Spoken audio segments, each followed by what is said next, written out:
Hi everyone, it's Laura. Welcome back. I am in the pumpkin tunnel because we're going to talk about the pumpkins today.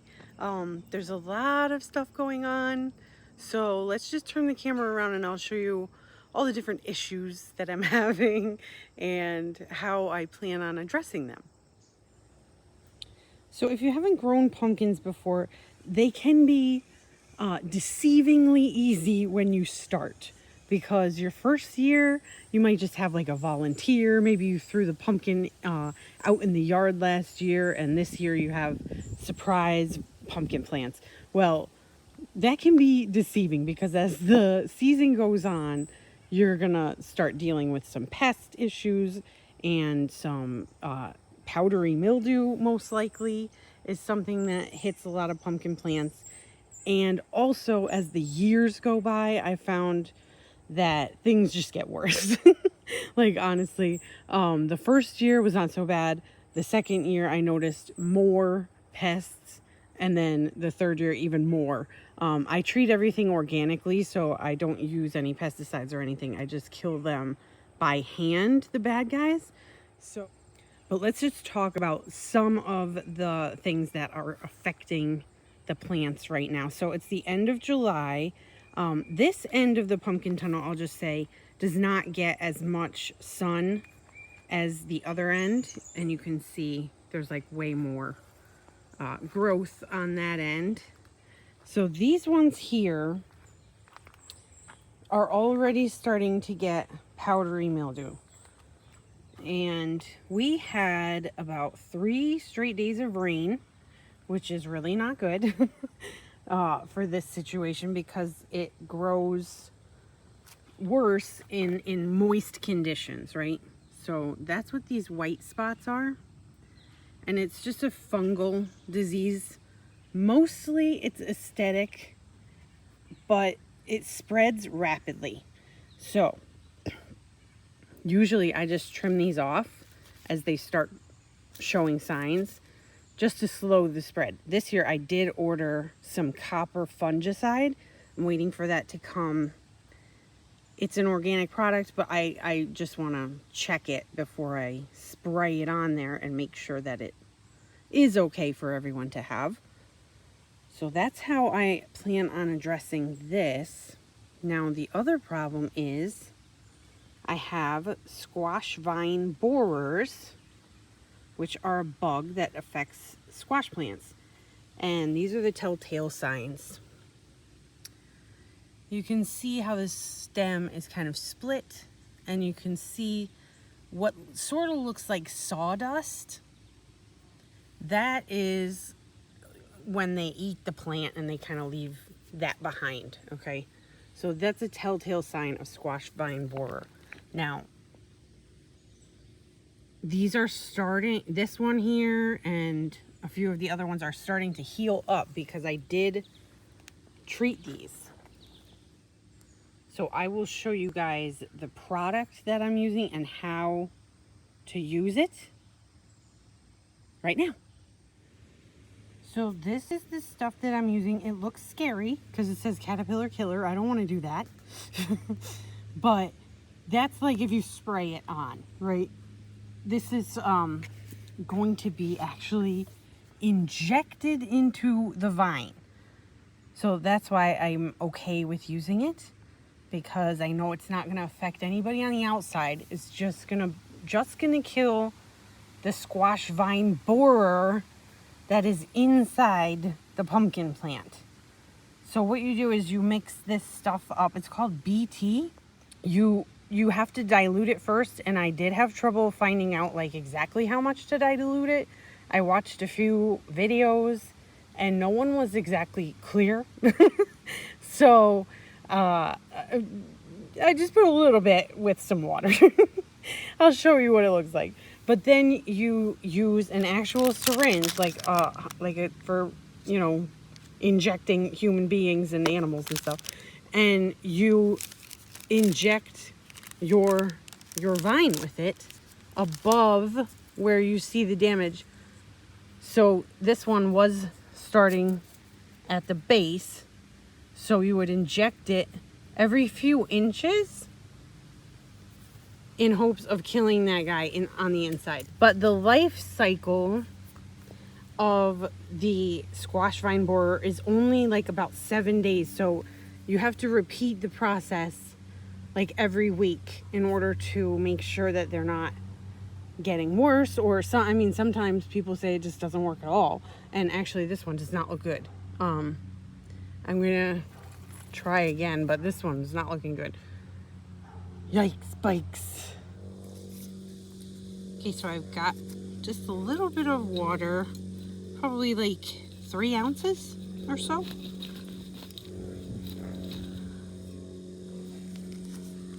And I'm just going to add a little of this, probably about, I don't know, what do you think that is? Like a tablespoon probably? I'll mix it up a little. Now, as I've been doing this, I noticed that sometimes the needle will get clogged like immediately. So the easiest way to make sure that doesn't happen is just to poke a hole in the vine, like a pre-hole. So wherever you're going to put your needle, just poke a hole there first. I'll show you what I mean. So first I want to determine how far the damage is, and it looks like this is pretty much the worst part and the highest up on the vine. So I'm going to go probably to the next node here and start there and work my way down every few inches with an injection. So I'll take my trusty giant toothpick skewer, wooden skewer, and I'm just gonna make a hole in the vine. Okay, so I've made a little hole there. Now I'm just gonna draw up the solution.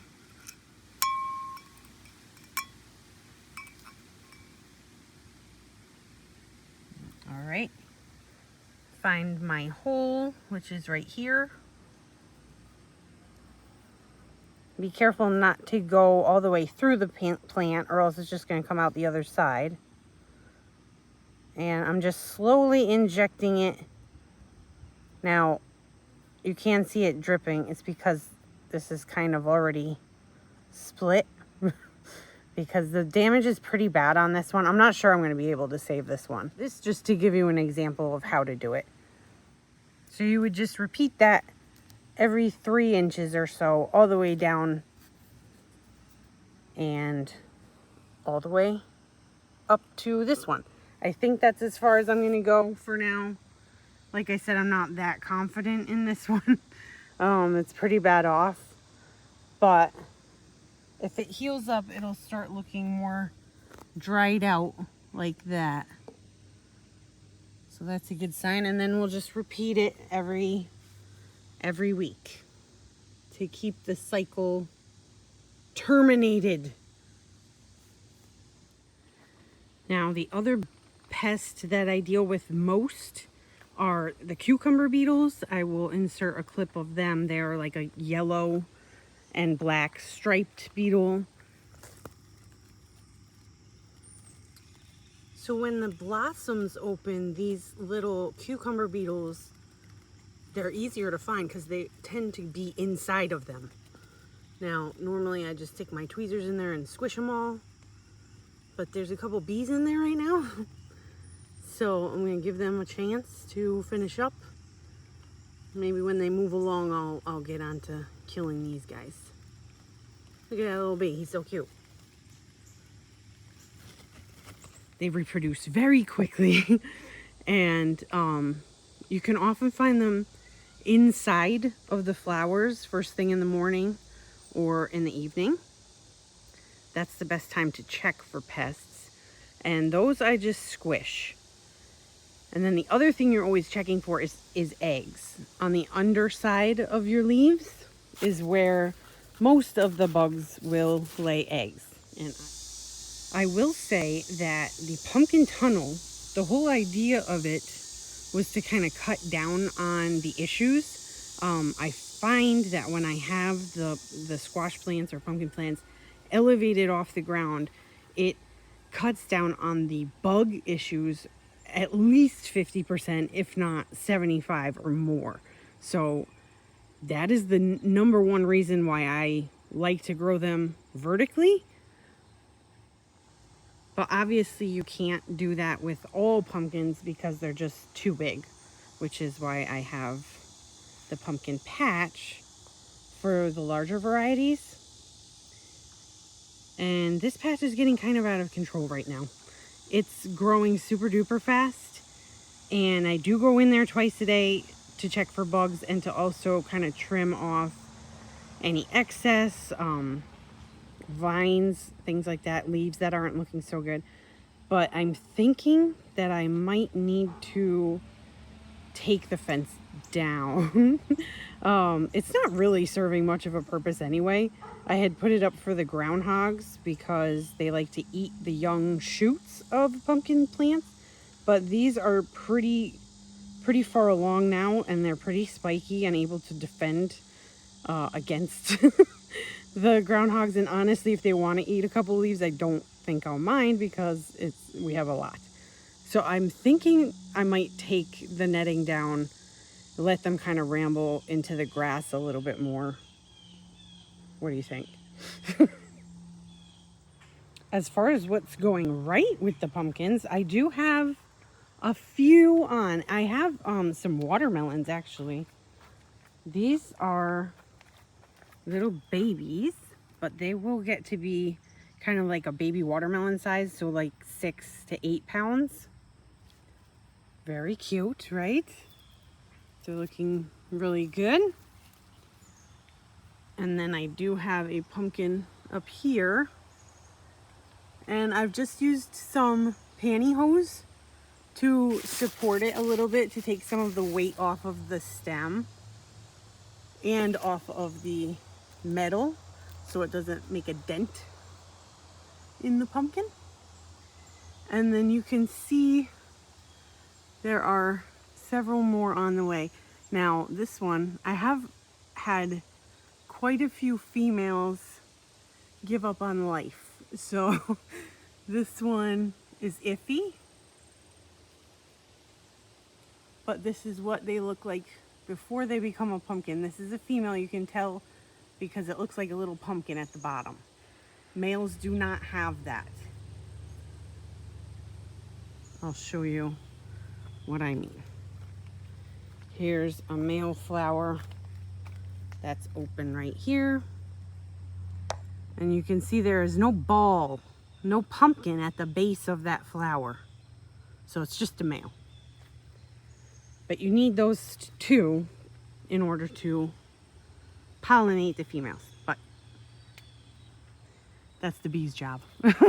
Unless you want to help them along. That's a whole separate issue.